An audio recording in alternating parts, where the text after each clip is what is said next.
Верхотуров деген тарихшының айтып отырған сөзі кәдімгі Қазақстанға ашық сес көрсетіп отыр да бұл. Мұндай тұжырымды ақымақ айтады, немесе арнайы қызметтердің айдап салуымен айтады. Ал есі дұрыс адам ондайға бармайды. Егер де Алтын Орда болмағанда, дәл қазіргідей Ресей өмірде болмаған болар еді. Ресейдің өзінің президенті қазір мойындап қояды, Алтын Ордаға біз тәуелді болдық, олар біздің тілімізге, дінімізге, және олардың біздің жерімізге онша нұқсан келтірген жоқ, тек қана салығын төлеп тұрса дейді.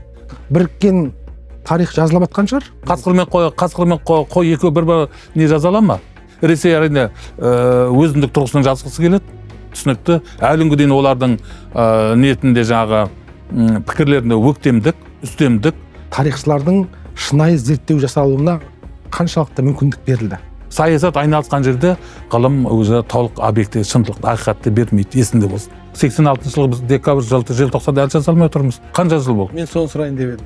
Иә, қанша жыл болды? Өйткені оның деректері қол жетімсіз әлі. 86 жыл билікте болғандар әлі ықпалы күшті, сондықтан олар ықпал етеді.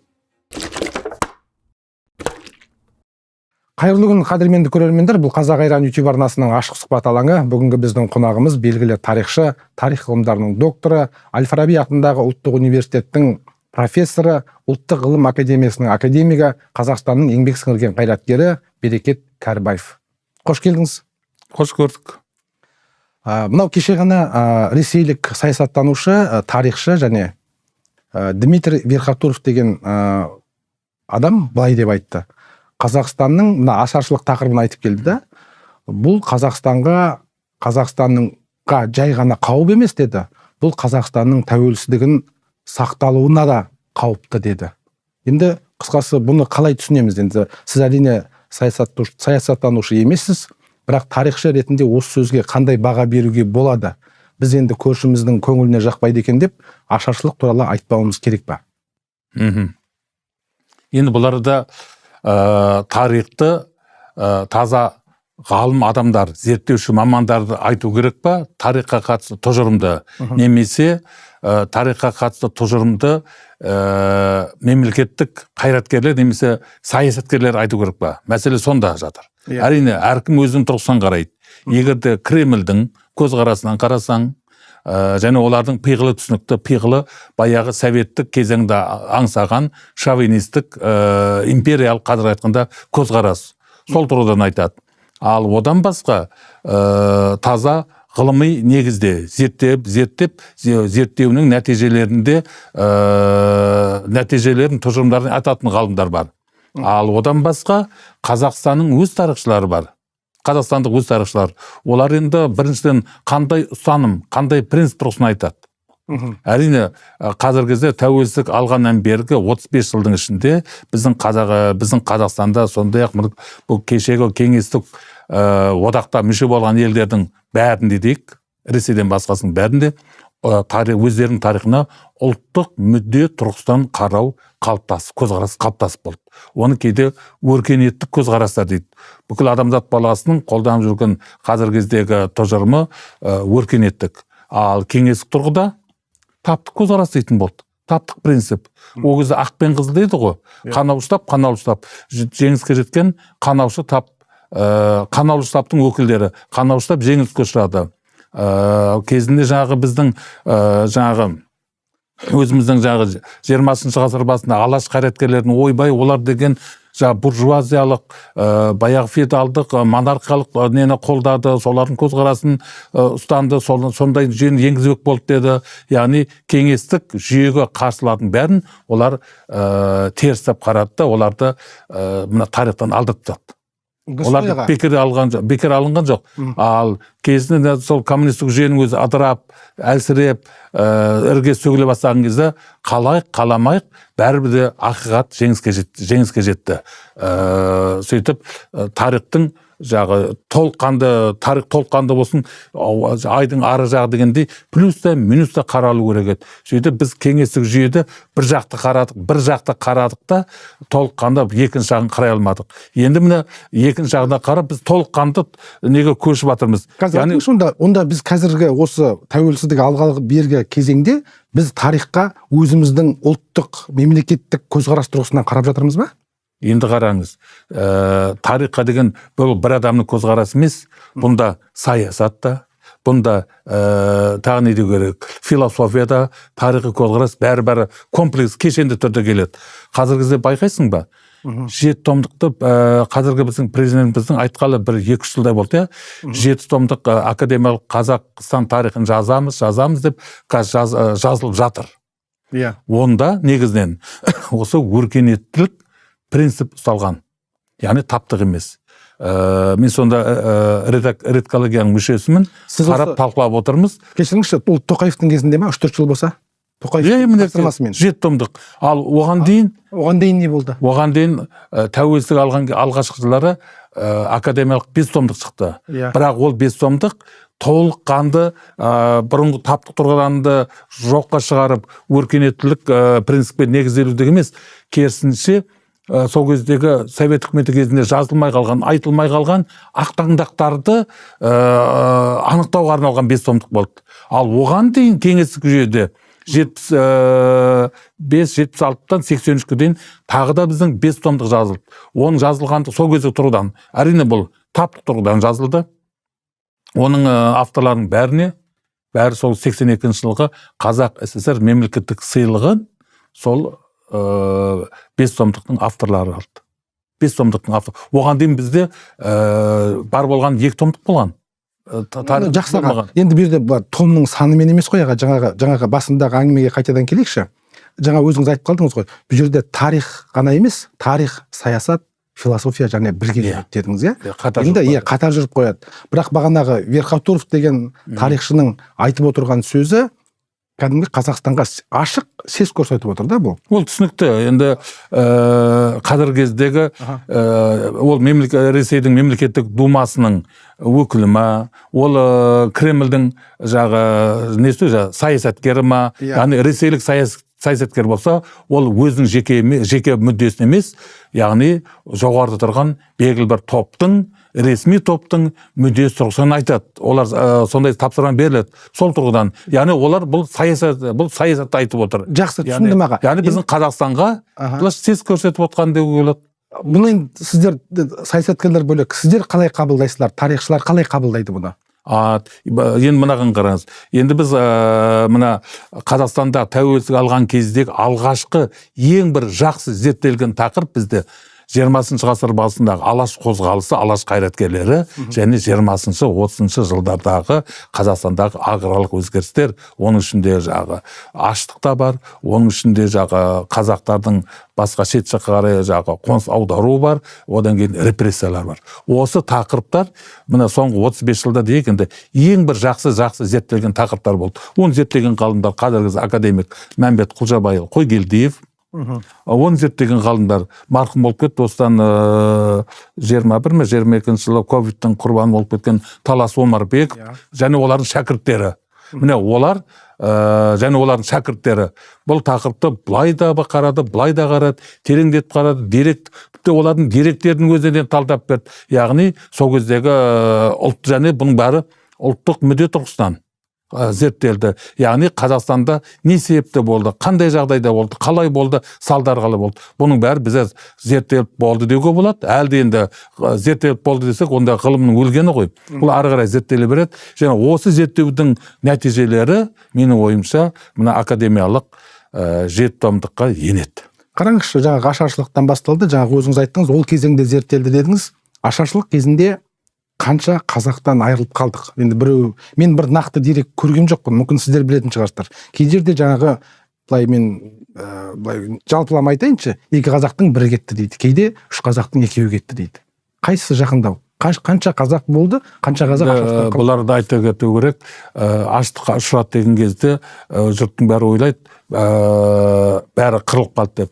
Бұларда Қазақстан аумағындағы аштыққа ұшыраған бар, өлгендер бар, және Қазақстан аумағынан тыс жаққа кетіп қалған. Ол алыс шетелге, Қытайға, Иранға, Ауғанстанға және Қазақстан аумағынан көрші республикаларға, Өзбекстанға, Ресейге, Түркменстанға, Қырғызстанға сондай кетіп қалған бар. Олардың бәрі Қазақстан аумағындағы этникалық процестерден тыс қалды. Бірақ кейін олардың бәрі біршамасы қайтып келді. Енді соның аға енді бірақ өкінішке орай бұларды статистика бойынша нақты ешкім айта алмайды. Тек қана мына ақтаңдақтарды зерттеуге арналған 5 томдықта, одан кейін мен өзім ұзақ жылдар бойы осымен тікелей айналысқан профессор Талас Омарбековпен бірге бір кафедрада жұмыс істедік, қатарына алдық. Осындай әртүрлі әңгімелерде, жиындарда жай отырыста айтады ол санын. Шамамен алғанда өлген демейді, жалпы Қазақстаннан кетіп қалған өлгені бар, қоныс аударғандары бар, жалпы 49% деп айтатын тұғын. Тең жартысы. Тең жартысы. Иә. Бұл өлген емес, бәрі кетіп қалғаны бар, одан кейін жағы өлгені бар. Ал нақты қанша адам аштан өліп қайтыс болды, оны ешкім айта алмайды. Дәл мындай деп. Енді аға қараңызшы. Бірақ енді неден айтады жағы болжамменен 1 миллион 200 мыңнан 1 миллион 700 мыңға дейін адамды айтады. Ол бағанағы сол 49% ба сол? Жоқ, қайтыс болғаны ма? Бұл қайтыс болғандар. Қайтыс болғандар. Ол кезде бізде қанша халық бар еді? Бізде енді қарай беріңіз, тек қана 16 жылдың өзінде 6 миллион деп мақтанғанымыз бар ғой. Одан кейін жағы 21 азамат соғыса 21 жылғы аштық бар. Міне көп болса жағы сол 6 миллион соғыда өсіп 6 миллионмен тұрды. 5 пен 6 миллионның ішінде, ал одан кейін кетіп қалғаны және енді қараңызшы, қарапайым есеп, енді жаңағы өзіңіз айтқан 1 миллион 900 дедіңіз ба? Мысалы шейіт болғаны?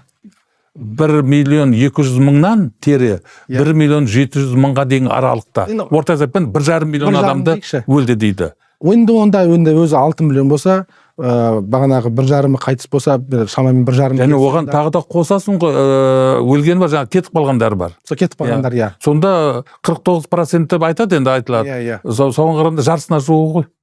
Аштық сонда жарысына жуығын қамтыған. Бірақ енді біз енді негізі... Және бір қызығы айтайын, Ресейге кетіп қалғандардан еш қайтып келген жоқ. Сол Ресейдің көршілес аудандарына, тіпті темір жолдың бойымен анау жағы Ленинград, Москва жаққа дейін нағып кетіп қалғандар бар. Ал мына Өзбекстан, Қырғызстан, Түркменстан жақта болғандар, солардың ұрпақтары әлі күнге дейін көшіп келіп жатыр. Мынау бір сөзіңізде, бір пікіріңізде оқып қалдым.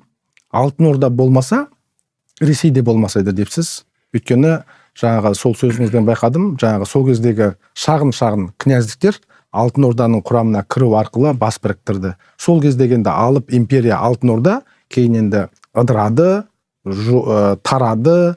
Енді осының тарауына бір себеп ретінде кімді? Ақсақ Темірді айтады. Шынымен де солай ма? Осы Алтын Орда Ақсақ Темірдің әсерінен күйреді ма? Біз сонда өз ішімізден бүліндік па сол кезде? Бұл енді жақсы сұрақ қойып отырсың. Біріншіден мына сұрағың ішінде бірнеше сұрақ бар. Яғни қазіргі Ресейдің қалыптасуына Алтын Орданың ықпалы қаншама деген бір сұрақ. Одан кейін Алтын Орда ыдырауына Ақсақ Темірдің жорықтарының қанша кері әсері болды. Сол сұрақ. Енді айтайын бірінші сұраққа. Шынында да қазіргі Ресей болып қалыптасуында Алтын Орданың ықпалы зор. Алтын Орда империя бола отырып, бірінші орыс жерлерін өзінің қол астында бәрін жағы тәуелді етті. Және батыстан болатын мына Литва, одан кейінгі мына поляктардың, немістердің шабуылдарынан қорғады. Бұл маған салық төлеп отырған өңір аймақтар. Бұл менің одан салық жинағаның, маған соғыс ашқаның дегенде.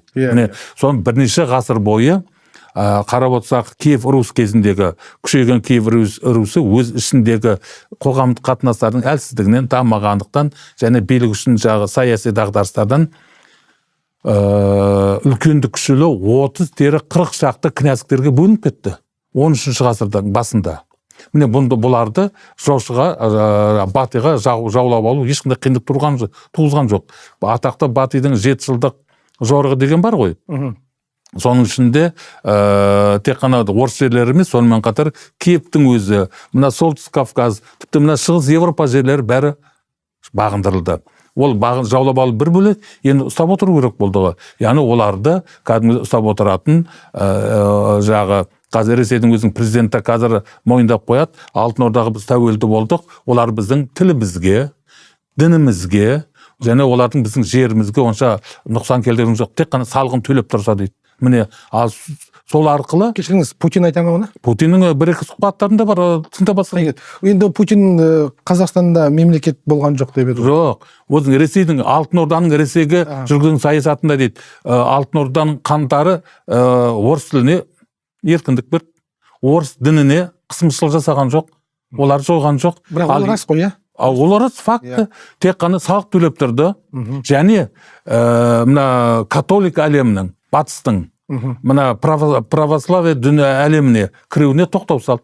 Яғни, егер Алтын Орда болмағанда, онда не литвалықтар, не поляктар, не немістер, не шведтер әлде қашан-ақ Мәскеуге дейін жерді алып, өздеріне бағындырып, тіпті керексе өздеріне поляктандырып па, шведтендіріп па, литвадырып, әлде қашан алып жіберген болар еді.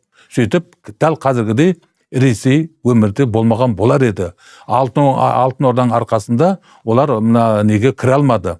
Орыстар салықты Алтын Ордаға төлеп тұрды, сөйтіп бейбіт тыныштық алды. Ал бейбіт тыныш өмірдің арқасында олар бірте-бірте былайша есін жинап, күшін жинай бастады.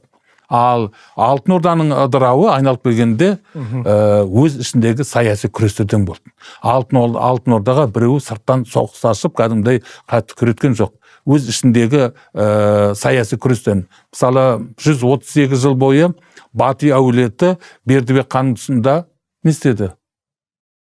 Сөз бар ғой, нар мойны Бердібекте кесілді дейді.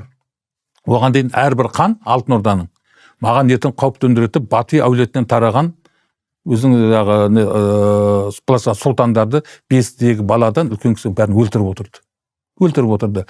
Тіпті мынандай дерек бар, Шыңғыстан дейтін деректе Өзбек ханның әйелі Жәнібектің шешесі Тайдулла бегім. Бердібекке әжесі ғой. Сонда өлтір дегенде біреулер 5-тегі баланы, емізулі баланы алып келеді ғой, өлтіруге дәті бармай. Онда неге өлтірмесіне деп, мұны мен өлтірейін деп, жердегі 5-тегі баланы өзі алып жер көріп өлтірген екен. Сонда Тайдулла бегім айтқан екен, бұдан кейін біз қарғысқа ұшырадық. Енді мына Бати атаңның билігі бізден кетеді. Шында да Бердібектің өзі әкесін өлтіріп таққа келіп еді, онда қара жүзді хан дейді. Оның өзін 2 жылдан кейін әмірлерінің қастандығымен өлтірілді. Алтын Ордада Бати әулетінің билігі тоқтатылады. Оның орнына жошының енді басқа ұлдарының арасында 20 жыл бойы соғыс жүрді. Бұл 20 жыл бойы саяси күрес деген сөз, бұл 20 жыл бойы саяси тұрақсыздық. Яғни орыс кінәзар салық төлемеді, жібек жол тоқтап қалды, барлық женемен байланыстар үзілді деген сөз. Бұл мемлекеттің күйреуіне алып келе бастады. Уақытша ғана 15 тоқтамыстың келген 15 жылдық билігі оны ұстап қалды, уақытша күшейген сияқты болды. Ал тоқтамыс биліктен кеткеннен кейін және тоқтамыстан кейін Бекілербек болып жүрген Едіге өлгеннен кейін бұл үдеріс, бұл процесс кәдімгідей еселеніп жүрді. Қалай Титаниктің көзінен мұзға барып соқтырып қалады ғой. Кейін ішінде су толып қалай кетеді, Едіге өлгеннен кейін де ары қарай бұл процессті ешкім тоқтата алмады. Яғни қирау, ыдырау процесс кетті. 5-6 мемлекетке. Бірінші бар Сібір хандығы, Ноғай ордасы, Қазан, Қырым, Астрахань хандықтар бәрі бөлініп кетті. Бұның пайдасын ең соңында кім көрді? Орыс кінәздары болды. Енді Мәскеу кінәздігінің маңына шоғырланып жатқан орыс кінәздігі көре бастады. Міне, ал енді сұрағының екінші блогы бар. Бұларда қаншалықты Әмір Темірдің жорығының Алтын Ордаға әсері болды. Бұны бірінші айтқан европалық тарихшылар. Бұлар екінен айтады. Бірінші Әмір Темірдің Баязид түрік сұлтанын жеңуі. Бұл бізді де құтқарды дейді. Неге Европаға бағытталған қанжарды былайша ұшын қайырды дейді. Ал мына Европа кімнің Тоқтамыстың жоқ, Әмір Темірдің мына Тоқтамысқа соғысы арқылы Алтын Орданың тасалған шығаруын бұны айтады. Әсіресе бұның Гумилевтің пікірі маған қатты келеді. Белі сойырылған малдай дейді. Белін сойыр жіберді дейді. Омыртқасын үз жіберді деген. Алтын Орданың. Яғни бұл айналып келгенде өзара бұл баяғы Шағатайлысы Мауреннахрда билікке келді. Ал мына Алтын Орда жошылысының негізінде құрылған екі империя ғой. Иә. Шағатайлықтардың несі, бірақ айналып келгенде екеуі де түрік халықтарының империясы болады. Иә, былай енді ол жағын енді мен де естідім, оқыдым аға. Ақсақ Темір Баязитті шапты, жаңағы Тоқтамысты шапты. Бірақ соған шабуға кедергі себеп болған не нәрсе? Енді бұларда мынандай не бар. Бұл қарасаң, қазір дүниесінде ұмытпау үшін мына сақтап ал. Дүниесінде қазір мына болып жатқан не дейді жағы ауыспалы күрделі болған саясаттардың барлығы айналып келгенде дүниежүзіндегі нөмірі бірінші шикізатқа байланысты. Мұнай мен газға байланысты. Сол кезде де мұнай болды ма? Олар мұнайға таласты ма? Қазіргі кездегі халықаралық саудада мұнай болса жібек жолын, сол кезде жібек жол. Ал сол кезде жібек жолы бойына бақылау орнату. Кім, қай империя мықты болады? Батыс пен шығыстағы өтіп жатқан сауда жолдарына бақылау орнатсаң, сен геосаясатта сен мықтысың. Әмір Темірдің жоқтарын қарап отыршы. Мауреннахрдан, одан кейін Хорасан, одан кейін Иран, Ирак, ары қарай жағы Таяу Шығыс, одан кейін Византия жақтағы, Византия бағытында бар, Византия қауіп төндіріп тұрған түрік сұлтандары. Яғни жібек жолы бойы. Ал мына неге келетін болсақ, Алтын Орда жағдайына келетін болсақ, бұл жерде Алтын Орданың жібек жолының солтүстік бағыты өтіп жатты. Негізінен дүниежүзінде жібек жолының 3 бағыты өткен. Солтүстік, орталық, оңтүстік. Соның солтүстік бағыты біздің қазақ жерлері арқылы, орталық бағыты Мауреннахр арқылы Ауғанстан, ал оңтүстік бағыты Ауғанстан үнді жерлері арқылы. Яғни сол жерлерге кім бақылау орнатады? Сол әлемнің қожайын деген сөз. Қазір де сондай ғой. Сондай. Айналып келгенде тек қана тауардың түрі өзгерді, ал негізгі мән өзгерген жоқ. Енді аға, мынау сіз өзіңіз қазақ хандығының құрылу тарихы бойынша докторлық қорғадыңыз ғой, оның құрылу тарихын сізден артық ешкім білетін адам енді кем де кем білсе де. Ал енді осының соңғы қазақ хандығы дәуірінің аяқталуына келейікші. Осы аяқталуына қатысты тоқтам тарихшылар біздің бірақ тоқтамайды ма? Жоқ әлде мысалы бұрынғы мынау неге қосылу кезеңінен Әбілқайыр ханның жаңағы ең алдымен бағанағы орыс патшайымына хат жазып бағынуымен 1735 31-ді айтады. 31-ді айта ма? Сол кезден бастала ма қазақ хандығының аяқталуы өзі? Жоқ. Мен айтайын. Қазақ хандығы, Қытайдың несін айтатын болса, Қытайда былай екен. Жаңадан келген династияның, әулеттің ең басты мақсаттарының бірі өзіне дейінгі династияның тарихын жазу. Сөйді Қытайда бір сабақтастық жүріп жатыр. Мысалы, ең алғаш хан әулеті болса, Ханшу. Одан кейін Хау Ханшу дейді. Кейінгі хан әулетін тарихы. Одан кейінгі Вейшу, Таншу деп кете береді ғой.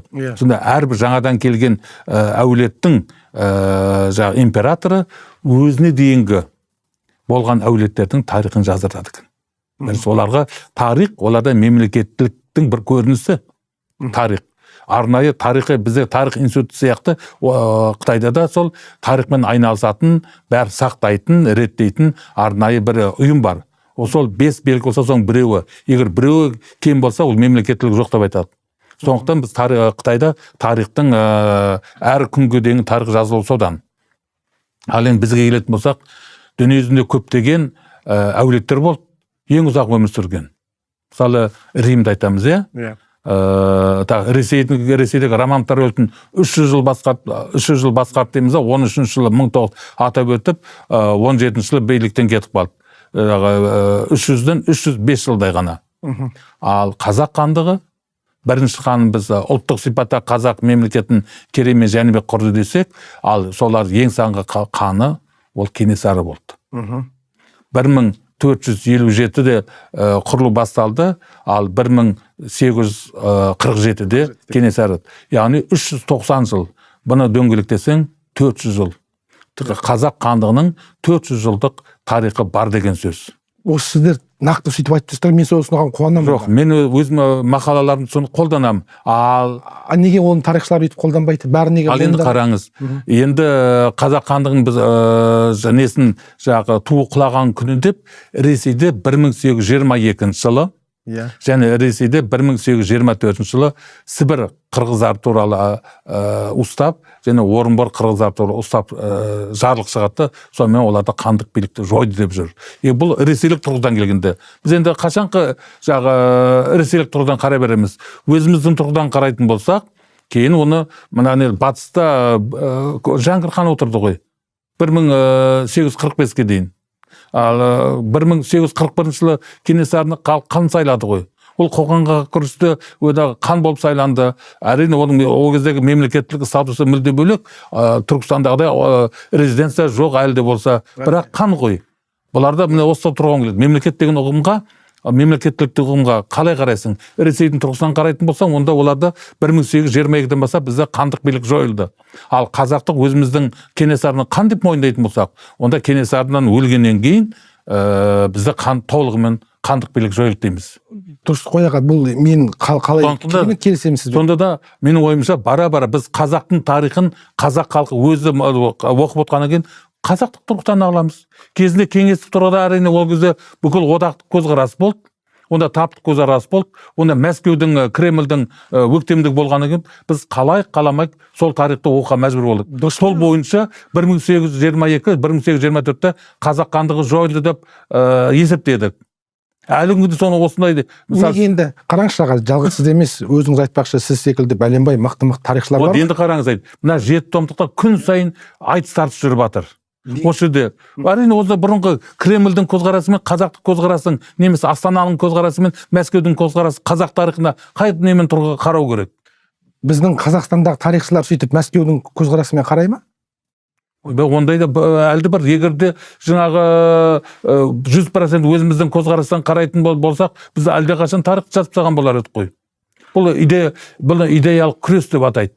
Тарихқа деген, тарихтың өзі білесің бе, керебетсің, мен айтар едім саған, тарихтың 7 міндеті бар. Білесің бе? Не алатын болсаң? Айтыңызшы, білмеймін ғой аға. Енді қар, тарихтың 7 міндеті. Бірінші, тарих ол білім. Тарихи білім.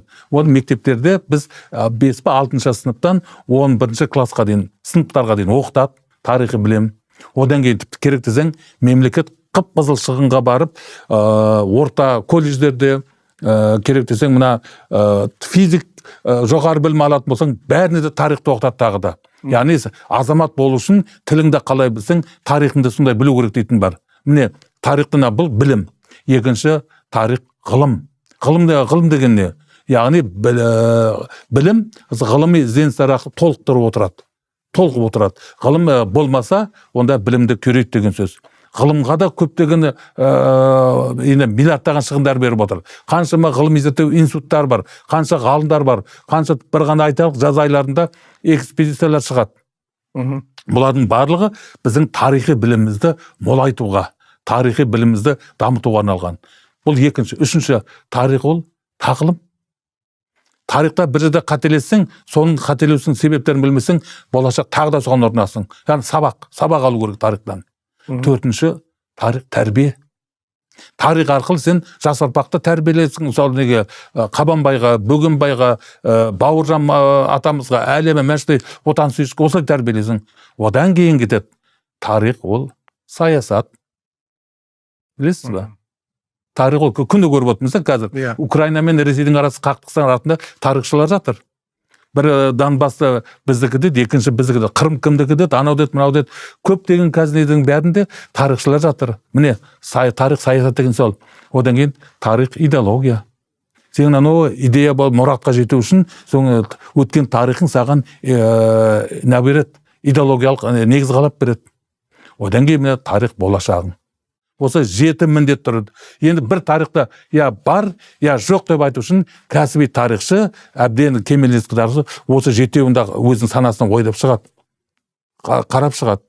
Содан кейін ғана жауап береді. Ал кәсіби емес тарихшы бір кітапты оқып алады да, тарих мынау дейді, Шыңғысхан жауыз дейді, Шыңғысхан ұл адам дейді. Немесе Әмір Темірдікі дұрыс дейді, Әмір Темір дұрыс емес дейді. Ол тарих, кәсіби тарихшы еместер жауап береді. Ал кәсіби тарихшылардың жауап береді, осылар бәрін толығымен қамтып өтіп барып қана өз ұлттық мүддесі тұрғысынан жауап береді. Дұрыс қойға бұған талас жоқ. Бірақ жаңағы өзіңіз айтпақшы, қазақ хандығының жойылуы немесе бағанағы ақыры соңы Кенесарының қайтыс болған 1847 ма 47-мен аяқталады дегенге оған кімнің қандай мен өзім пікірімді айтып отырмын осыған қатысты. Бірақ та мына 7 томдықта тарих саясат деген сол ғой. 7 томдықта қай ненің үстем болатынын әлі айта алмаймын. Қандай не қолданатынын. Бірақ дегенмен де тарихи факт 1822 жылы Сібір қырғыздар туралы жарғы бойынша орта жүзде хандық билік жойылды. 1824 кіші жүзде хандық билік жойылды. Ресей жойды. Бірақ ол жойылды деген заң шығарды. Ал дегенмен де ханның ұрпақтары қалды ғой. Оларға кейбіреулеріне аға сұлтан деген мәртебе беріп қойды. Олар кейбіреу мойындады. Ал кейбір аймақтарда әлі Ресейдің ықпалы жетпеген аймақтарда сол хандардың өкілдерін ұрулары хан деп атады. Мына неде жағы шығыста Қытайға барған жерде әлі күнге Әбілпейіздің ұрпақтарын өзін хан деп атады. Ал солардың ішінде ең мықтысы Кенесары. Кәдімгі соғысып жүріп, 10 жыл бойы соғысып, 1800 мына Созақ бекінісін алғаннан кейін халық оны хан деп сайлады. 1841, 1822 жылы қанша арада 19-20 жылдан кейін барып Кенесары хан сайлады. Және ол неге дейін қаза тапқанға дейін хан мәртебесімен жүрді. Оны әрине ресейліктер оны сұлтан, қарақшы деді, сұлтан деді, басқа деді. Халық оны хан деді. Және әлі күнге дейін де халық Кенесары сұлтан деп біреулер айтатын шығар. Негізінен Кенесары хан Кене деп атайды. Хан Кене дейді. Хан Кене дейді міне. Міне бұл халықтың мойындағаны. Ал хан Кенеден кейін Наурызбайдың Нысанбай жыраудың жоқтауы несі бар. Енді сол жырау оқып шығу керек та, сонда нағыласың. Хан Кененің тұсында қандай болдық дейді. Көкірегімізді ешкімге бағынбай мықты едік дейді. Ал хан Кенеден айырылғаннан кейін біз тіреп тұрған ешкім жоқ, енді құл болдық деген сияқты.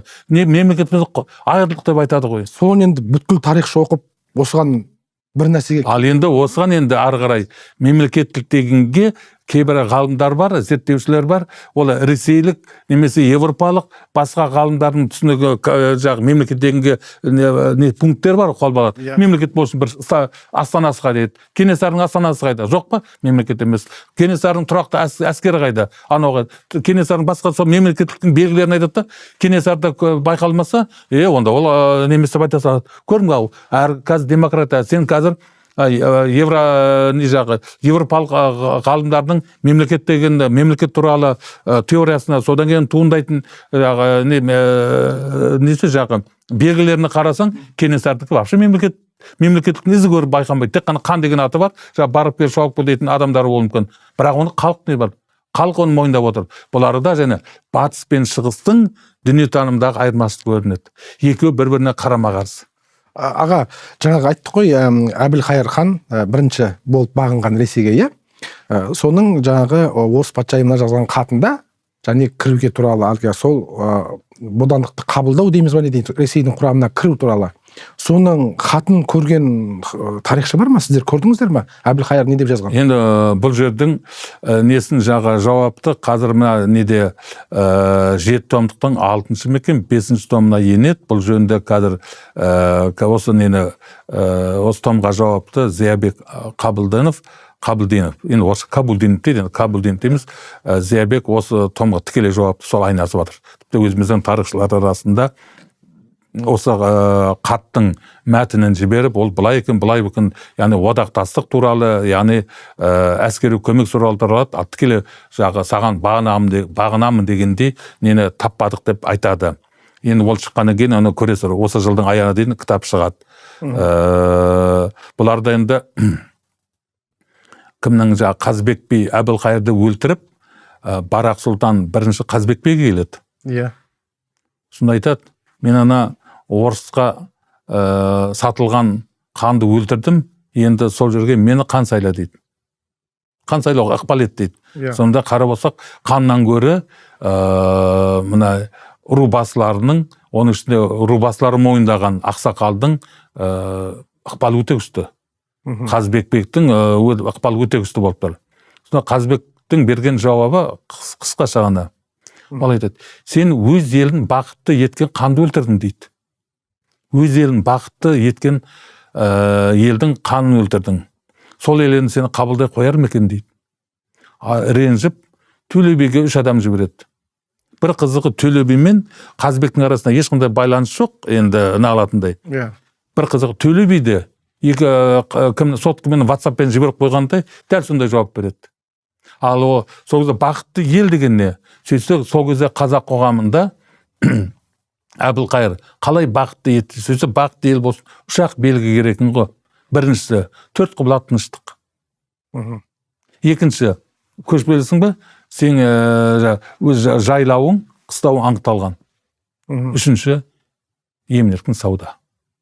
Міне, яғни сауда деген сөз, мына Орта Азиямен барыс келіс жүріп жатыр, не қажетті бәрін аласың, 4 түлік малың жайылып, қыстауына, жайлауына барып жатыр, малың семіз дегендей, ал және 4 құлаң түгел дегендей, яғни бұрынғыдай орыс казактарынан, одан кейін мына башқұрттардан, Сібір жақтан ешқандай қауіп жоқ. Яғни бәрі тынышталды деген сөз. Міне, осыны Қазыбек би кімге айтады? Бараққа. Өз елін бақытты ел қылған дейді. Ал енді осыны арғы саясаттандырып жіберуге болады. Саяси тұрғыдан. Саясат айналысқан жерде ғылым өзі толық объекті, шындық, ақиқатты бермейді, есінде болсын. Саясат араласқан жерде ақиқатты айта алмайды. Тарихшылардан өзі де.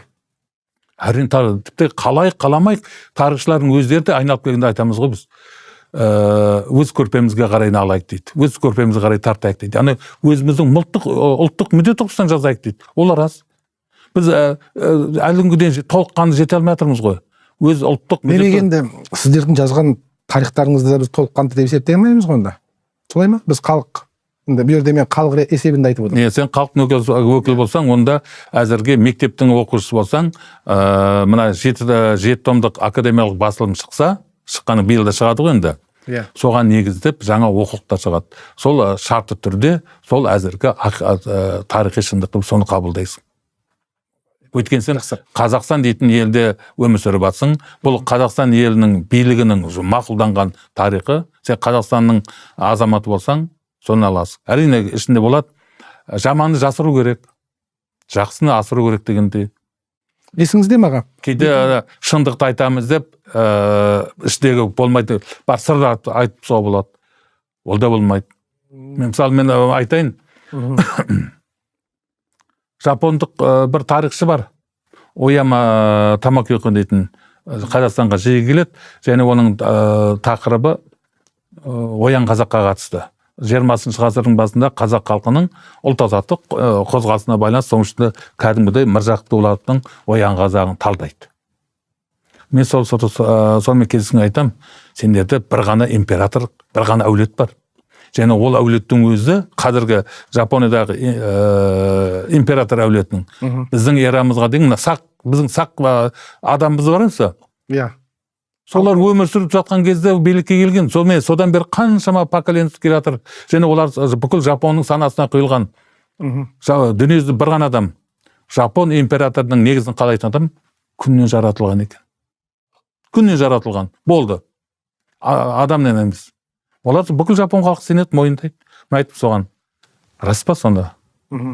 Сіз олай айтады. Біз дейді, ұлттық құндылығымыздың негізін қалап отқан нәрселерге біз күмән келтірмейміз. Сіз маған қарсы қойды. Сен кітап аспаннан түсе ме? Құран деген дейді. Содан кейін тағы сондай сұрақ қойды, мен айттым. Ояма сені көп үйрену керек екен. Біз ұлттық, қазір ұлт ретінде, халық ретіндегі ұйыстырып отқан, соның негізін қалап отқан құндылықтарымызға күмән келтірмейміз. Және оның күдік екеніне де налмаймыз, ойласып бармаймыз. Бару керегіміз, сонда түсіндім. Қалай жапондықтар өздерінің императорының қалай күмән қалай сенсе, біз де сөйтіп алуымыз керек. Яғни кейде болады, шындықты айтамыз деп, іште көптеген нәрсені жасырып қоюға болады. Тарихтың несі сондай, тарихтың саясатпен, идеологиямен астасып жату сонда. 2024 жылы Астанада Қазақстан, Ресей тарихшыларының біріккен форум өтті. 2024-те өтті. Бұл Путиннің осы сол кезде Қазақстанға жасаған сапарына орай ұйымдастырылды. Астанада өтті, иә. Өткінші нәрсе ғой. Қатыстыңыз ба сіз? Жоқ, мен біріншіден барған жоқпын, қатысудан бас тарттым. Неге? Өйткені ол жағында бірлескен тарих жазамыз дейді. Жазамыз. Қасқыр мен қой екеуі бір не жаза ала ма? Әрине. Сол сияқты мен сөйтіп айттым.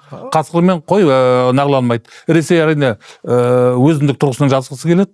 Түсінікті. Әлі күнге дейін олардың ниетінде жаңағы пікірлерінде өктемдік, үстемдік, жаңағы баяғыда совет үкіметі кезінде айтып отыр, аға ұлт деп сондай не қалып қалған, сол тұрғыдан жазғысы келеді. Ал қазір мына 35 жыл ішінде біздің тарихшылар ондайға барғысы келмейді. Давай жазсақ тең дәреже жазайық дейді.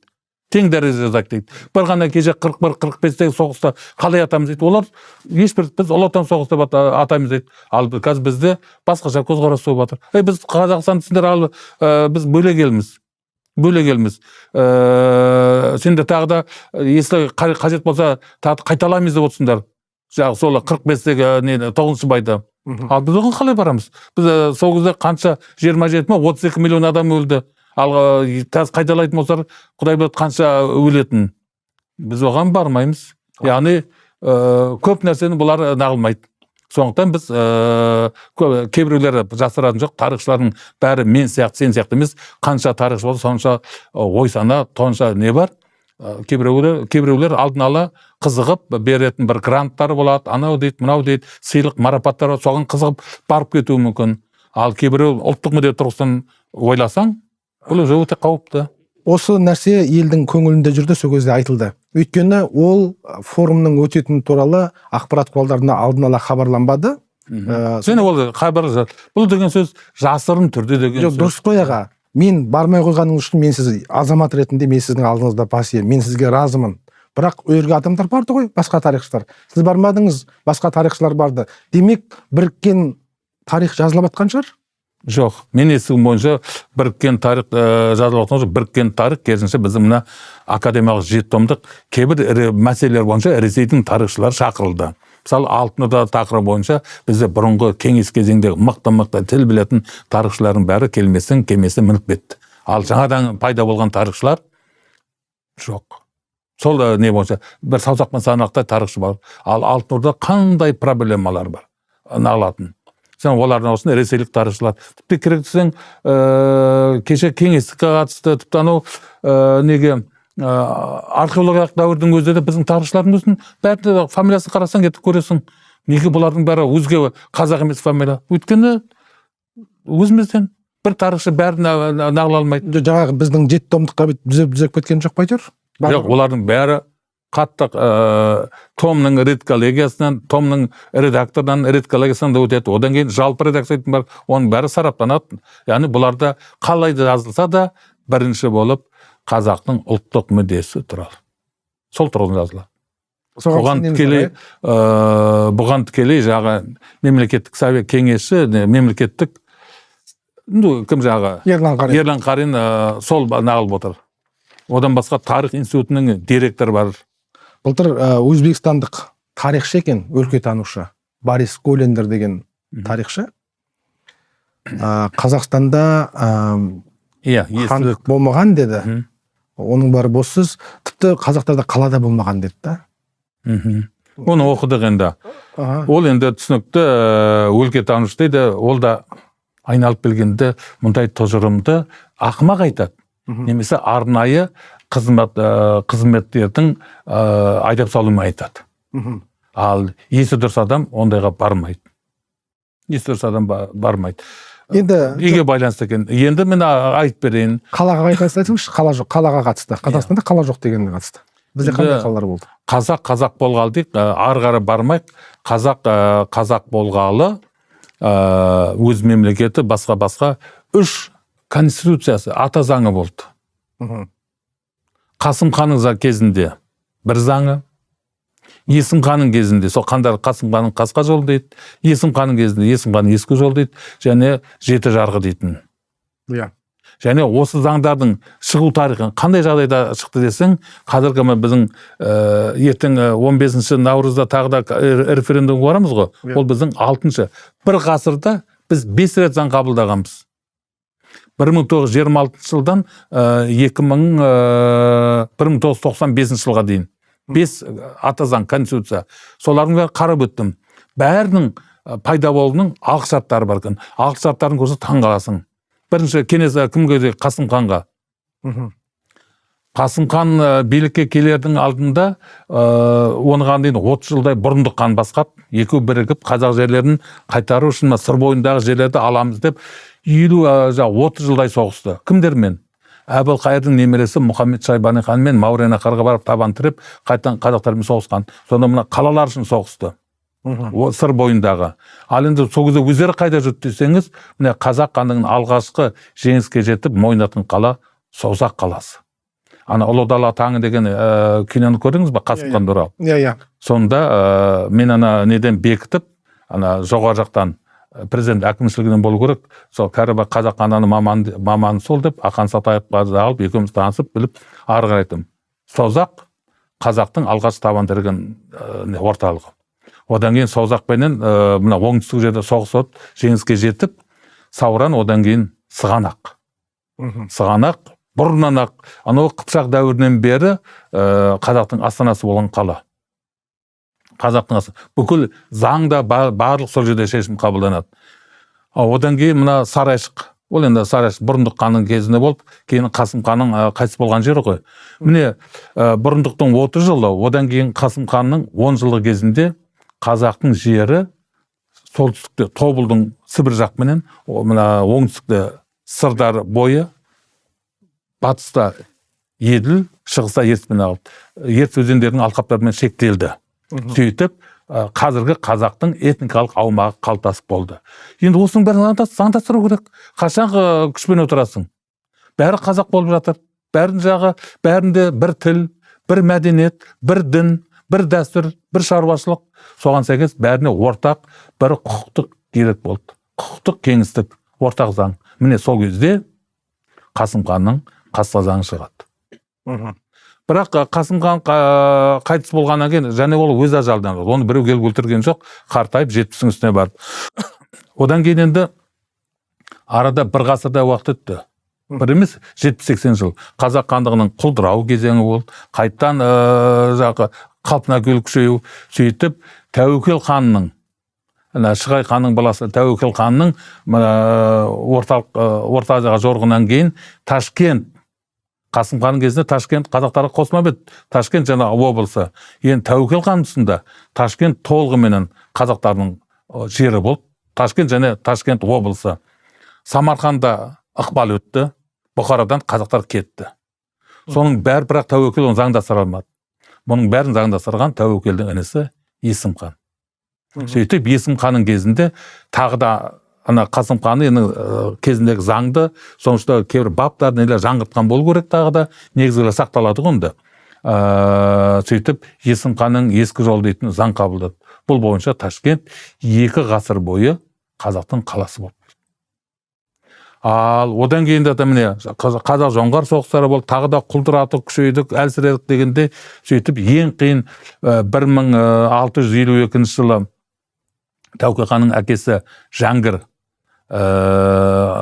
ханы жоңғарлармен болған соғыста қаза тапты. 28 жыл бойы қазақтан кім хан болғаны белгісіз, 1680-ге дейін. Бұны Левшиннің зерттеуінде алғашқы, одан кейінгі Шәкәрім Құдайбердиевтің зерттеулерінде кәдімгідей билік ішінде болған сияқты.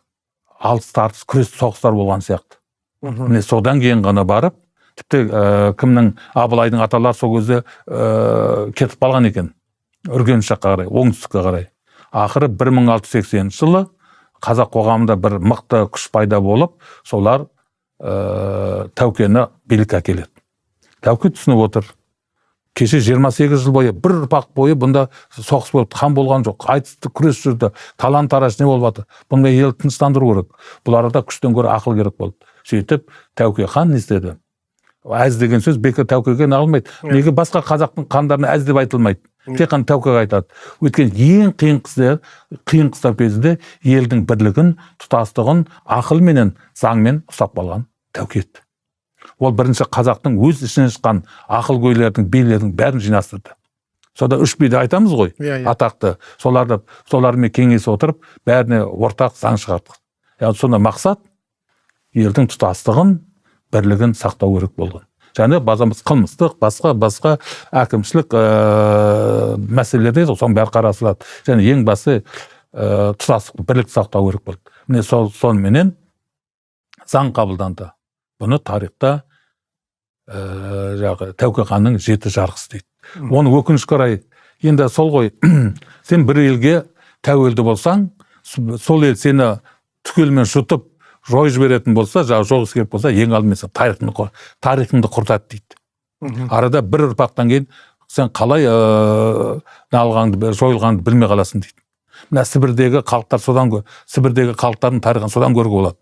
Қазір көбісі мына тіпті анау қиыр шығыстағы көптеген нелердің бәрі фамилиясының бәрі орыстың фамилиясы Иванов, Петров, Сидоров болып жүр ғой. Тарихын білмегеннен. Мен аға қателесем ба, былай деп ойлап едім. Тоқтай тұрыңыз, ары қарай ойымды аяқтайын. Сөйтіп Тәуке ханның кезіндегі не толық емес, бірақ әрқайсысы мысалы орыстың зерттеуші Левшин мысалы 25-30 бапты, тағы да басқалар Спасский деген зерттеуші тағы да бір 25-30 сөйтіп жинап нақылды сұрастырып, бірақ толыққанды өкінішке орай жоқ. Яғни біз астанамыз бірнеше рет жаудың қолында қалғаннан кейін ол өртеліп тоналуы мүмкін. Бірақ ішіне ой туады.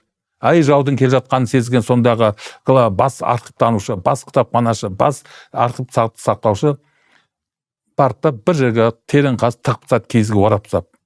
Бір жаман ойымда сол істей болса екен деп. Келесі қазақ толығымен дербес болып, өзінің тарихын өзі емін-еркін ешкімге жалтақтамай жазалатын халге жеткен кезде соны сол табылады деген ойдамын. Өйткені қазақ қаншама сыртқы қарым-қатынастармен хат жазып отырды. Хаттың копиясы қалады, көшірмесі. Жан-жақтан хат келіп, оның бәрі сақталу керек қой. Иә. Сол қайда дейсіз? Мен ойлаймын, сол жаулап алған Түркістанды алған біреулер өрте жіберді, немесе сондағы өте ақылды кемеңгер бір қанның арқылы сақтайтын адам, соны киізге орап, өртенбейтін пәленбай, 100 жылдарға шыдайтын шыдамдықпен бір қалың, сол алыс емес жаққан көміп тастады. Сол жерде әлі өзінің болашақтағы зерттеушісін күтіп жатыр деген ойдамын. Ол біздің тарих туралы мәліметтер. Яғни бұл қала. Яғни қала болған жерде, ал енді қала болған жерде айдарада жалғыз қала болмайды ғой. Ол басқалармен алады. Отырықшы өмір болған жерде міндеттерде елді мекендер бар. Оларда елді мекендер нелер отырған жерде әкімшілік орталықтар. Ол қала болады. Яғни қазақ хандығындағы қалалардың барлық қала болу үшін 7-8 белгісі бар. Және оның бәрі қорған несі болу керек. Қамалдар болды. Қалалардың бәрінде қамалдар болды. Мен анадан қарап отырып мынандай ой түйдім енді. Мен жалпы енді қарапайым адам ретінде, журналист ретінде өзім ойлағаным. Өзбекстанда Бұқарасы бар, Самарқанды бар, Қоқаны бар, Хиуасы бар, үлкен-үлкен қалалар бар. Жоқ, өйтіп айтса қателесіп отырсың. Неге? Қалалар үлкен емес пе? Ол Өзбекстан, оны Бұқараға, Самарқанға ауыз тігіп отқан басқа елдер бар. Ол өзбектіміз менікі деп отқан. Жоқ, қазір біз енді сол жердің аумағында қалып отыр, иә. Сол жақта. Енді біз қазір Қазақстан, Өзбекстан деп қарасақ, біз айта алмаймыз ғой, Самарқан менікі деп мысалы мен айтсам қате болмай ма? Иә. Енді мен ойлап отырмын, Самарқан, Бұқара, Хиуа үлкен қалалардың болған себебі бізде де болды, сарайшықтар, енді шағын қалай болды. Тек қана Тараздың бір 2000 жылдығын өткізгеніміз бар, Түркістан бар. Өзім ойлайын да, өзбек енді мен қазір көзбен қараймын, сіздер сияқты 2-3 ғасыр арада емес. Олар отырықшы халық. Отырықшы халыққа қала керек. Біздің енді ата-бабамыз көшпелі болды. Оған бір қала салудың қажеттілігі болған жоқ шығар деп ойладым да. Әйтпесе неге осы жаққа салып тастамайтын еді деп. Вот, енді қара, ұру тайпаға ол қыстау, жайлау болса болды. Сен ұру тайпадан жоғары қарап көрсең, онда ұлыс ел дейтін бар, халық дейтін бар. Халық болған жерде міндетті мемлекет болады. Демек қала керек. Әрине қала керек. Және білесің бе, сыр бойындағы қалалардың қандай астаналары болды. Бірінші қазақтардың ту тіккен жері Созақ. Созақ бар ма қазір? Созақ деген аудан бар екенін білемін, бірақ өзім білмеймін. Созақ деген қала бар. Кеше Совет үкіметінің Созақ көтерілісі болып, сонда аудан орталығы болса, аудан орталығын басып алған. Содан кейін ғана барып, жанында қанша 40-50 шақырым Шолаққорған дейтін ауылда аудан орталығын көшірді. Созақ қазір ауыл, бірақ ауылдың ішінде светофор бар, көшелері асфальтталған, және онда 1000 жылдан астам болған, бір мазар бар. Қарабура әулие дейді. Иә. Созақ сонда отыр. Сайрамшы. Сайрамда Батайда, Сайрамда бар сансыз бап дейді. Иә. Түркістанда бар Қожа Ахмет дейді. Міне, яғни қай жерде рухани көсемдер жерленді, тұлғалар, сол жақ қалағын сақтап қалды. Созақ, мына Яссы, Түркістан, Сайрам. Қай қалада жоқ, олар не болып қалды. Біздің мына жағымызшы, мына батысымыз бар, шығысымыз бар, мына орталық бар, о жақтың бәрі қазақтың жері емес, о жақта халық, о жақта қала болған жоқ па? Оларда бекіністер дейді. Ол әскери мақсатта, әкімшілік мақсатта. Негізінен халықтың басым бөлігі көшпелі болғандықтан оған оның қажеті жоқ. Ол саудагерлер үшін керуен сарайлар тоқтайтын, кейін соғыс жағдайында жаңағы әскери бекініс қамалдар ретінде алады. Кейбіреулер оны кішкентай қыш құмыра болып табылса, о мына жерде қала болған деп соғып жүр ғой. Ал қазақ хандығы дәуірінде сырдың бойында, бір ғана сырдың ортағысы бойында 30 қамал болған. 30 қамал. Бір сырдың бойында. Сырдың ортағысы, сырдың төменгі емес. Сырдың жоғарысы деп мына Ташкенттен ар жағына айтты. Сырдың өзі қанша 3000 километр ма? 3019 километр шақырым. Нарын деген елмен қоссаң, жағы сағасымен. Соның 3-ке бөледі шартты түрде. Соның Нарыннан бастап Ташкентке дейінгісі ол жоғары жағы. Ташкенттен Қызылордаға дейінгі жер ол ортағысы. Ал Қызылордадан Аралға дейінгі шартты түрде алғанда. Ол төменгі ақысы бойы. Төменгі ақысы санамағанда, ол жақтағы баяғы оғыздардың кезінде қалалар санамағанда, тек қана жердің 30 қала. Сол 30 қаланың 6-ауы үлкен қалалар. 6-ауы тарихта қалған. Ол Созақ, ол Сауран, Сығанақ, Яссы, Отырар, Сайрам. Ең ірі қалалар болған. Әр қайсының жеке-жеке міндеті бар. Созақ мысалы Қаратаудың солтүстік жағында, қалғандардың бәрі оңтүстік жағында ғой. Созақ Дешті Қыпшаққа шығатын қақпа. Ал Сауран әскери бекініс, мықты әскери бекініс. Қамалдар әлі күнге дейін тұр. Мына Түркістаннан Қызылордаға қарай пойызбен жүрсеңіз, сол жағыңызда қамалда тұр. Кейбіреуде нелер бар, сонда клип түсіреді әншілер. Қамалдарын қазір реставрация жасап қойыпты. Кәдімгідей нағылған сол күйінде. Ал одан кейінгісі мына не Яссы қаласы және Отырар. Бәрі кездерінде өз кезінде қазақ хандығының тарихи жағдайға қатысты Астана рөлін атқарды. Хандардың резиденциясы орналасты. Бұдан басқа енді Қазақстан мына Сарайшық бар. Одан мына Жетісу жерінде бар. Қазір археологтар қазір бізде керуен жолдардың әрбір 30-50 шақырым сайын бір керуен сарайлар анықтап жатыр. Ол жерде қонат, нағылат, бұл жерде барлық жағдай жасаған. Енді Қазақстан жерінде қалалық мәдениет қалыптасты деуге болады. Қалыпты болған.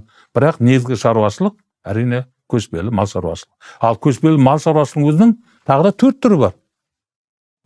Біз айта саламыз көшпелі мал шаруашылығы. Бірінші көшпелі мал шаруашылығын айтайын. Таза көшпелі мал шаруашылығы дейді. Яғни сен 100% нең жаңағы күнделікті тұтынатын қажеттілігіңді содан аласың. Мал шаруашылығын, малдың етін, сүтін, басқасын аласың. Қалған айырбас. Ал жартылай көшпелі мал шаруашылығы дейтін бар. Ол тағы да табиғи географиялық жағдайға байланысты. Онда бір рудың адамдары, бірақ малы көптер көшет, малы жоқтар, аздар қыстауда қалады. Жайдан жағалмайды. Сондағы байлардың жесінде егін егіп, қыстауды күзетеді, сосын жаңағы егін егеді. Арпа, тары, бидай деген сияқты соларды қажеттісін өздерінің қажеттілігін ғана нағылатындай егіп алады. Ал жартылай отырықшы дейтін бар. Енді жартылай отырықшыда байың малы барлар қалады қыстауда, көшпейді. Малы жоқтар енді жылқышы, түйеші деген сияқты оларды жайлауға жібереді. Бірақ қашық емес. Ол оны диагональ дейді. Таудың үстінде 1-2 күндік жерге көшіп барасың.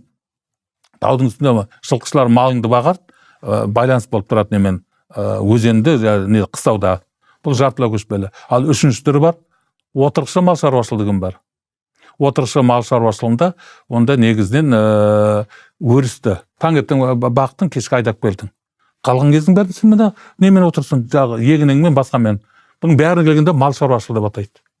Аға, жаңа қалалар туралы айттық қой. Мына қасиетті мына Ұлытаудағы бағана хандар сайланған жер дейді ғой, хан тағы деген өзінің орны бар. Сізден көрген шығарсыз. Жаңағы Ақсақ Темір жорыққа аттанғанда Сойыртын аттанған дейді. Хандар мен қағандардың енді хандар деп айташы, көбі сол жерде сайланған дейді. жаңағы Алаша хан ба, сол кісінің несі жақын. Мен ойлаймын, сөйтіп қазақ хандарының жиі бас қосатын жер болса, ол жақта неге бір қала салынбады екен деп. Мен айттым ғой, қала болу үшін жайдан айдалада салынбайды. Қала болу үшін біріншіден ол жерде отырықшы өмір сүруге лайықты табиғи, географиялық, климаттық жағдай болу керек. Демек оңтүстік қана ыңғайлы болған ба бізде? Оңтүстік, иә.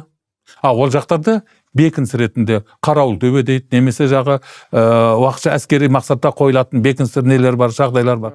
Мына Нұрсұлтан Назарбаевтың мынандай бір сөзі болды. Қазақ тарихында қазақ ұялатын ештеме жоқ деген. Енді бұған енді әрине барлық қазақ келісетін шығар. Дегенмен осы сөйтіп айтқан Назарбаевтың сол өз 30 жылдық кезеңінде тарихшылардың шынайы зерттеу жасалуына қаншалықты мүмкіндік берілді? Енді бір үлкен бір тың тақырыптың дағы басын ашып жібердің. Біз мақтайық, жамандайық, қалай дейік, осы мынау 5 жылдық алып тастап, 30 жылдықты алайықшы. 30 жылдықта Қазақстанның тарихшылары дәл осы кездегідей еркіндік алған жоқ. Демек еркін жақсы болды. Иә. Онымен қатар біз алғашқы 10 жылдықта 91-ден 2001-ге деп алайықшы. Тарихшыларға еркіндік берді. Бір жылды Сәтбаев жылы деп атады. Бір жылды ұлттық тарих жылы деп атады. Мемлекет сөйтіп жариялады. Сөйтіп жолаулар болды ғой. Мысалы 98-99 жыл ұлттық тарих жылы деді. Мен соған қатыстым. Кәдімгідей ұлттықтарда қандай проблемалар бар, соны айтып, сол кезде көп айтатын. Біздің деректеріміздің көбі шетелде жатыр. Араб, парсы, орыс, басқа тілдерде. Ал одан кейін 2001 мекен 2003-тен бастап мәдени мұра бағдарламасы қолға алды мемлекет. Миллиардтаған ақша салды. Мақсаты Қазақстандағы ашылған археологиялық ескерткіштерді қалпына келтіру, дүние жүзіндегі шашырап жатқан қазақ тарихына қатысты деректердің бәрін елге алдырды, копиясын. Әкелдіңіздер ма? Мен барған жоқпын, бірақ әкелінді. Ол мына Шығыстану тарих институтында, Шығыстану институтында арнайы бөлім құрылды. Сонда олардың бәрін енді әкелгеннен кейін әкеле саланы алмайды. Оның бірінші оқып шығу керек. Оқитын маман жоқ. Ватиканның ежелгі бар, бірақ тарихшы бар. Оның өзі келесі жылы 80-ге толады. Басқа тарихшы жоқ. Бүкіл антропологияны зерттеп жүрген бірақ тарихшы бар. Оның өзі 94-те. Оразақ Исмағұлов. Одан кейін антрополог жоқ. Қарап болсаңыз, қалай соға мысалы осы уақытқа дейін сол жалғыз Оразақ Исмағұловтың басқа бір антрополог дайындалмаған ба? Біздің тарих институттары оны кім дайындайды? Оны дайындау үшін әрі оған тарихшы маманды керек, және оған медицина маманды керек. Оған сен неге бармадың ал? Неге сол антрополог болмадың? Мен журналист болғым келді. Сол сияқты бәрі бол, және ол екі білімді алғысы келіп, ортада оны қаржыландыратын, аштан өлмейтін семьясын қаржыландыратын бірі керек болды. Қазіргі кезде мен қарап отырмын, ер жігіттер ғылымға келмейді, докторантураға келмейді. Мен не ойлаймын? Себебін білесіз ба соны? Сөйтсе, олар докторантураға келеді. 20 мен 30-ның арасында, 25-30-ға таман келеді ғой. Сол үйленген алғандар ненің айлығымен күн көре алмаймыз дейді. Сол ғой енді. Иә. Міне, яғни ол үшін сама адам фанат болу керек. Бір неге беру керек, патриоттық ниет бар. Енді ойлаймын, тағы да қазіргі соңғы жылдары докторанттардың айлығы көбейіп 250 мың, 260 мыңға дейін жетті. Міне, бұдан кейін қозғас 260 мың көп деп отырсыз ба? Мен бұрын дегені 100 мыңға жетпейтін. Бір 150 мың соңғы жетпейтін. Қазір 250-260 мыңға жетті. Бұл дені аштан өлтірмейді.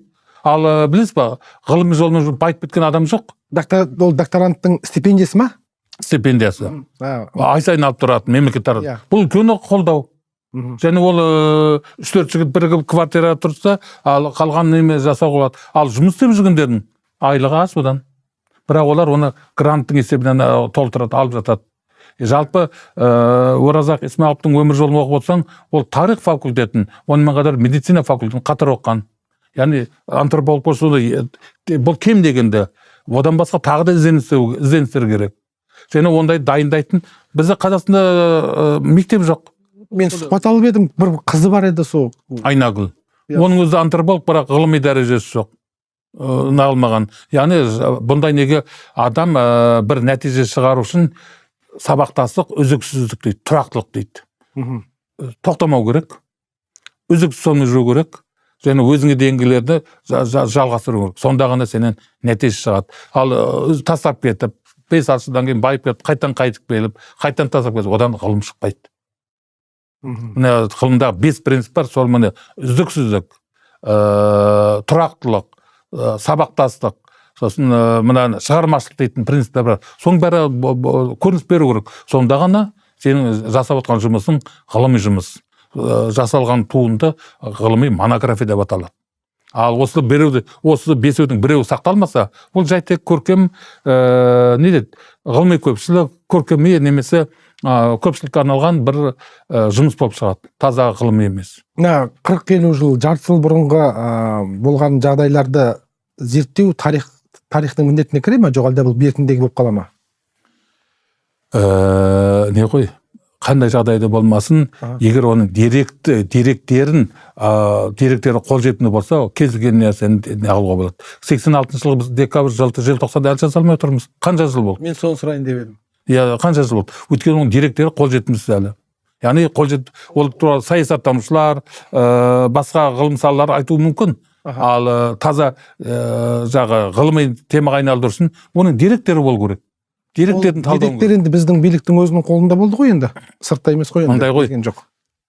Соғыстың нағыз шындығы сол соғысқа қатысқан соңғы генерал өлген кезде жазылады дейді. Рас сондай принцип бар. Иә. Ал бізде қазір сол кездегі 86 жыл билікте болғандар әлі ықпалы күшті, сондықтан олар ықпал етеді. Енді мындай сөз болған журналистер, 22 жылғы қаңтар оқиғасы неге жазбайсыңдар? Айналайын, 22 жыл қаңтардың қай дерекке сенесің? 2-3 кітап шықты. 2-3 кітап шықты.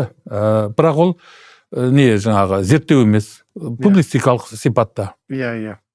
Бірақ олар да кейін тарихнамасына жатады. Тарихнама деген ғылым бар, соның бәрі қамтып алатын алғашқы нелер ғой. Деректерге негізделген кезде ғана ол толыққанды ғылыми еңбектеу. Аға, соңғы сұрағым болсын, енді тарихшының көзімен қарап көріңізші, болашақ тарихшылар біздің осы 30-35 жылдың ішінен қазақ ұялатындай бір кейін нәрселер табуы мүмкін ба? Әрине, өте көп. Қазақ ұялатын, қазақ мақтан ететіндей қарап отырған енді соңғы 1991-ден бастап қазіргі 2026-ға дейінші бізде қандай өтті, қандай оқиғалар өтті. Дүние жүзіндегі айталық, мен рет-рет айтпайын, дүние жүзіндегі қанша дін бар, солардың басшыларының бәрі Астанаға келді ме? Ол жақсы ма? Келгені? Солардың бәрін басын қосып, қазақ басқа ешбір бәрін басын қоса алмады. Қазақстан басын қосып, және дәстүрлі ретінен алатын болды. Бұл бейбітшілік Қазақстанның функциясын көрсетіп отыр. Қазақстан Республикасы бейбітшіл деп. Және ол 5-ші, 6-ші, 7-ші кетіп жатыр. Бұдан басқа, Қазақстанда тұңғыш рет Азияда болды ма? Болды ғой. Жоқ, болды. Осында оқылар. Одан басқа тағы саммит дейтін болды ма? Оны басқа қай ел ұйымдастыра алды?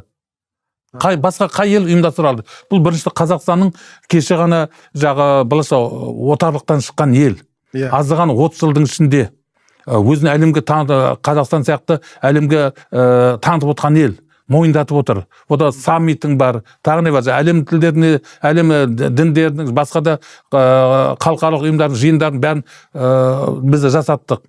Біздің мақтанатындай олимпиадаларда тіпті Лондон олимпиадасы ма екен? 12-ші орын алдық.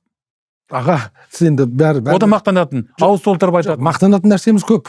Енді сол ғанда. Жоқ, мен керісінше сізден сұрап едім, сіз менің сұрағымда керісінше түсініп қалыпсыз.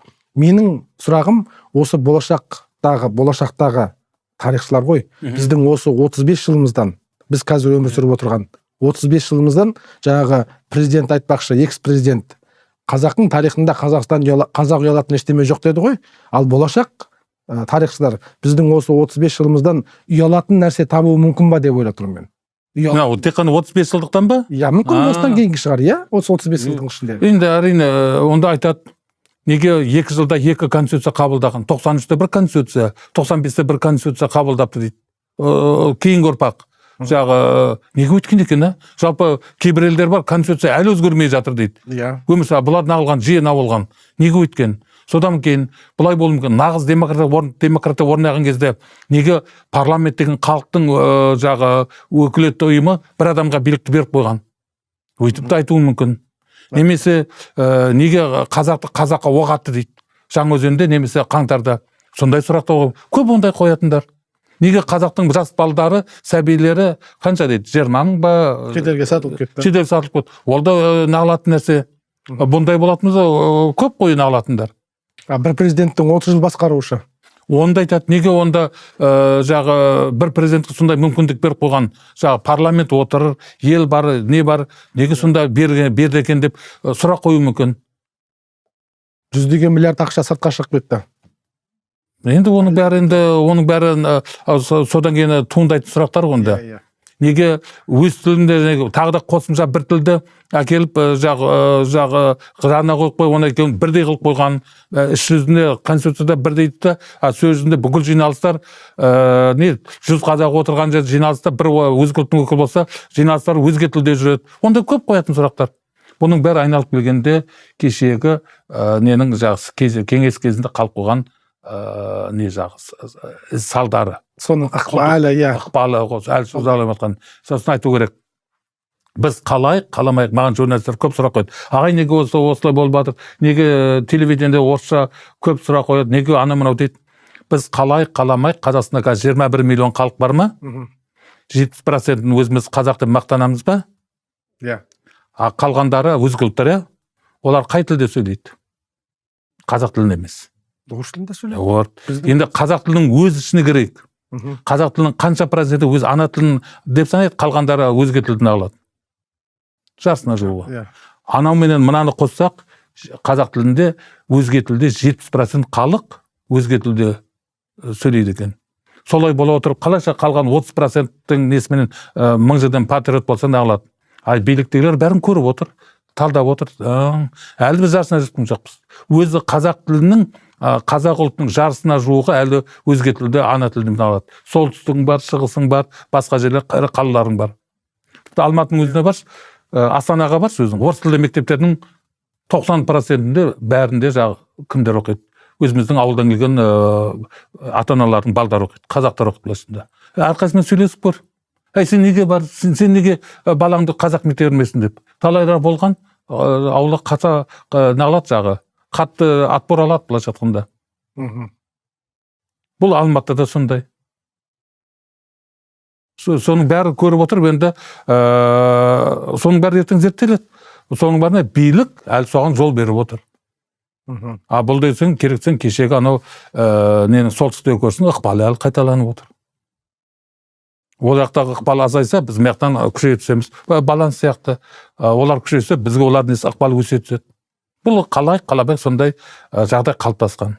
Оған сен де, мен де мыналардан ала алмаймыз. Сондықтан да бір ғана нәрсе былай ғой. Өзің сыйлы болсаң, өзің сыйласаң, өзгелер де сені сыйлайды. Ал өз тіліңді құрметтемесең, өзгелер сенің тіліңді құрметтеп сыйлап бере алмайды. Сондықтан да әркім өз үйінде, өз ішінде, ойында, өз ана тілінде сөйлеп, соны құрметтеп, сонымен негізгі қатынас құралы қылса, басқалар мойындауға мәжбүр болады. Мен соған көзім жетті. Өзге тілдің бәрін біл, өз тіліңді құрметте дейсіз ғой. Енді мына түрік тілдес елдеріміз ғой аға. Жалпы Тұран одағын құрамыз деген сондай бір не болған, бірақ енді бұны мен қазір қысқаша басқаша қояйын. Осы қазаққа ең жақын ұлт кім? Қай ұлт айтамыз біз? Қазіргі кезде ма, тарих жағынан ба? Туыстық жағынан. Тарих жағынан айтайын. Қазақ болғалы, қазаққа ең жақын туысқан бірнеше халық бар. Тарихи жағын тағдырлас. Ноғай, Қарақалпақ. Тіл жағынан, тегі жағынан. Ал ары қарай тереңдейтін болсақ, бүкіл түрік тілдес халықтардың бәрі жақын. Башқұрт, татар, Азербайжан, түркімен, өзбек, қырғыз, мияқтағы түріктер, Түркиядағы, міне, бұлар тарихи жағынан тағдырлас. Ал қазіргі кездегі жақында қалай қаламай Қазақстанға шекарасы болып отқан елдер бар емес пе? Иә. Олар бізді сызықтай алмаймыз. Оның ішінде бізден баяғы біз байысақ, біз күшейсек, бізден қызғанатындар да бар. Ал басқа жақта іштерінде әртүрлері бар ғой. Қалай қаламақ Ресеймен 7000 шақырымдай шекараласы бар. Ол да бізбен жақындық. Мемлекет болғаннан кейін олармен барыс келіс міндетті түрде болады. Одан кейін мына кім жағы Қытай, алдын бері ол да сондай. Одан кейін Қазақстан мен шекарасы елдердің бәрімен де қанша жерден жағы қандай пиғылда болсаң да шекаралас болып тұрғаннан кейін бөтен емессің. Барыс келіс міндетті түрде болады. Ал ары қарай оларды бізге жақындату үшін біз өз ішімізде товар өндіре алатын, өзіміздің мүмкіншілігімізді толық пайдалана алатын жағдайымыз болу керек. Кезінде Маркс айтқан ғой, біз соны қазір ұмытып кетіп жатырмыз. Құдай дейді, адам баласын жаратқаннан кейін адамға 3 нәрсе керек дейді. Тамақ, киім, баспана. Үй ғой енді. Ол үшеуін өздері өндіріп алу керек дейді. Біз соны өндіріп жатырмыз дәл қазір. Тамағымыздың қанша проценті өзіміз өндіреміз, қанша сырттан әкелеміз. Киіміміздің қанша процентін өзіміз өндіреміз, қалған сырттан әкелеміз. Сол сияқты үй құрылыс материалдарында. Яғни сырттан әкелетін болсақ, біз сыртқа тәуелдіміз деген сөз. Тәуелдіміз ғой енді. Бізге Құдай әйтеуір жеріміздің астына мұнай, газ, металл, түсті металл сондайды беріп қойып, сонымен ғана жан сақтап отырмыз. Әйтпесе біз әлде қашан нағып кететін едік. Шымкент жатқанда нағып кететін едік деген қиын жағдайға түсетін едік. Бірақ осының кейбір елдер бар. Біздің минусымыз бар, соны плюсқа айналдыру керек. Ұлы халық дейді. Швейцария дейтін ел бар Европада. Мұхитпен шектеспейді. Дүниежүзіндегі мықты елдердің бірі қаржы жағынан. Біз сондай функцияны алуға мүмкіншілігіміз бар. Біз де шектеспейміз. Біздің астында жер асты байлығымыз бар. Соны өзіміз өндіріп, өзіміз ыңғайлы бағамыз сататын болсақ, әлде қашан алатын едік. Өкінішке орай біздегі кейбір теріс факторлар бізді осындай жағдайға жеткізіп отыр. Теріс факторға биліктің қомағайлығынан басқа да себептер бар ма? Саяси себептерден басқа? Халықтың мына белсенді еместігі. Егер халық белсенді болса, айтады ғой, иманың қандай болса, имамың сондай болады. Түсініп отырсыз ғой, иә? Иманың қандай болса, имамың сондай. Халқың белсендісі болса, билігің құтырып кетеді. Ал халқың неғұрлым белсенді болса, талап ететін болса, онда жаңағыдай бір адам 30 жыл басқармайды, қағазында қандай заң болса, сол күйінде орындалып отырар еді. Өткенде бізде халық шашырап алған. Жағы билікті соны жақсы пайдаланып отыр. Соңғы рет қанша рет сайлауға бардыңыз? Ой, мен сақ өтеді ғой. Мен сақ дейді. Ол деген сөз кезінде француз несін айтқан ағартушылардың бірі. Сайлау туралы. Құдай саған сайлау құқығын беріп отыр дейді. Сен бармасаң 2 рет күнәға түсесің. Біріншіден дейді, сенің бармаған дауысыңды басқа біреулер пайдаланып кетеді дейді. Басқа біреуге пайдалануына жоғалтып отырсын дейді. Құдайдың берген несін. Екінші соны басқа біреудің пайдалануына тағы да рұқсат беріп отыр. Сонымен 2 рет күнәға түседі дейді. Соны санасынан сеңдірген адам, бізде 18-ге толған адам келген сайлауға барып өзіңдесін беру керек. Өкінішке орай. Сол берсе де сіз дұрыс есептеледі деп ойлайсыз ба? Ол енді жаңағы иман мен иманға байланысты. Арнайы уақыт бөліп студияға келіп айтқан ашық әңгімеңіз үшін және тарихи деректеріңіз үшін, ашық пікірлеріңіз үшін рахмет, еңбегіңізге табыс тілейміз. Құрметті көрермендер, сұхбатымыз осымен тәмам. Сарапшымыздың айтқан ой пікіріне қосып аларларыңыз болса, комментарийдан күтеміз. Аман сау болыңыздар.